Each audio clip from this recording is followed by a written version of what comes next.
Well, here's today's car thoughts. I have been thinking a lot about uh, the way story structure and 3 act, 4 act, 5 act structures all reflect reality. And the reason that they can move us is because of the way that they distill down reality into one one writer, and I can't think of who it was. He said, "A good story is life with all the boring parts left out," and there's something to that because I think that every good story really is a reflection of reality, a distillation of reality. But I think what I've been thinking is that actually the boring parts are part of the story, and the reason that we think they're boring is because we have misidentified what's going on in the story. We've misidentified the story as a whole, the arc of the story, and um, our own character arc, and that's what makes all sorts of things, all sorts of moments, boring. And we're a culture that is really driven to distraction. I know, for example, I have ADHD, um, and so I've studied quite a bit about ADHD to try and combat the combat uh, the things that come from it, the neurological issues. And but most people grow out of it, or they used to be that almost everybody grew out of it. It used to be much rarer of a thing, because it is a dopamine processing sort of thing in our brain.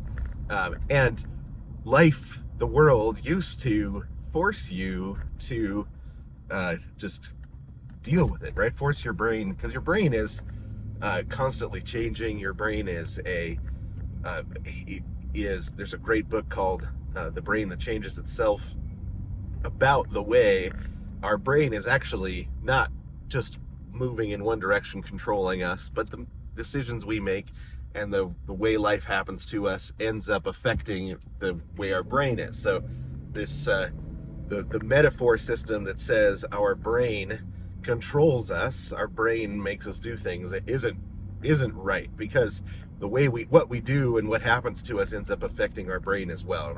It's just part of the feedback loop of our embodied life, or of Jesus was incarnate, meaning he took on flesh. Well, we are just simply carnate. We weren't incarnated. We have always been carnate, right? Which is where things like carne asada come from. That the carne means flesh.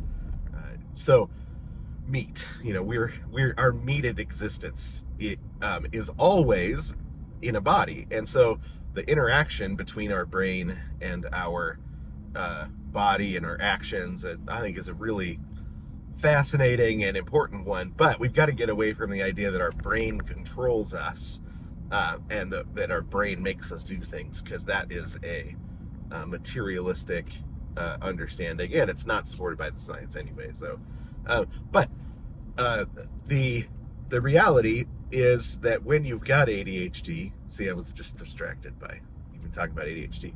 When you've got it, it has to do with the way your body, uh, the way that you process the pleasurable moments, the dopamine hits, and that you don't process them in the same way that most people do. So it's not really a deficiency in it's just it is just maybe an abnormality, but there's nothing wrong with being abnormal, when normal obviously isn't working for most people anyway. So but when you're thinking about the fact that so many more people have ADHD, uh, what that means is that we don't live in a world, in a culture, in a society that forces us into the old forms of normal anymore. So ADHD is on the rise, People don't grow out of it as much, and even now there's adult onset ADHD. So there's something, I think, causing it, but it's growing at the same rate that boredom is growing. So you've got this loop of boredom and distraction that is rewiring, to use a mechanical metaphor, is rewiring our the way that we process the world around us.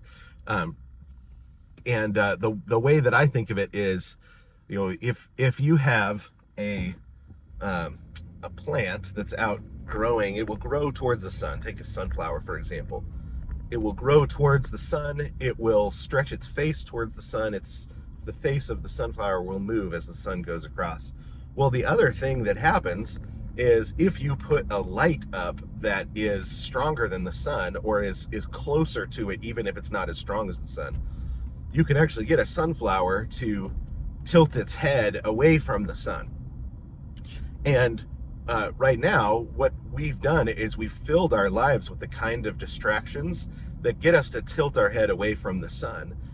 And because we don't know how to simply put down the cheap dopamine hits, we don't know how to put down the cheap, small pleasures in order to push through difficulties, or push through silence, push through the moments where you don't have where you can actually take some time. We don't know how to push through those to the more pleasurable things. So reading hard books is going down, even though the availability of the great works of literature is above and beyond what it's ever been.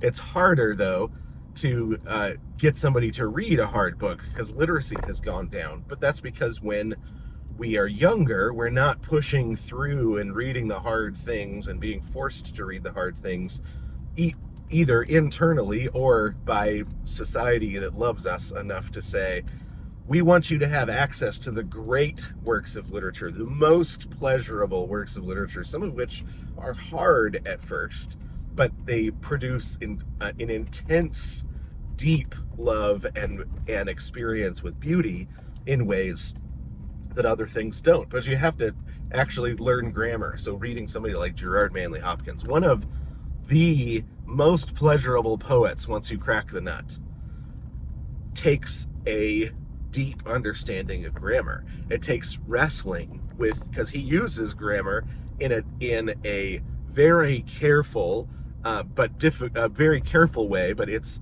difficult because you have to actually know grammar, and sometimes you have to parse it out. You have to read it and then wrestle with it, come to understand it, go back and read it, and then the musicality of it combined with the meaning of it becomes something even deeper and more beautiful than Dr. Seuss. Right? Dr. Seuss is a great children's poet. I think he's a legitimately good poet writing for children. And but we don't get beyond that sort of level. It's the same thing with music. It's the same thing with lots of different things, as we don't put in the work saying there's a deeper, greater pleasure than the short-term dopamine hits that I can get here or there. And then what it ends up doing is rewiring our dopamine our dopamine input expectations. And so then we go around thinking, man, I'm really bored. But really what it is we're just satiated. It's the equivalent of, going around and, eating nothing but junk food. There's nothing wrong with, having a hot dog on Memorial Day.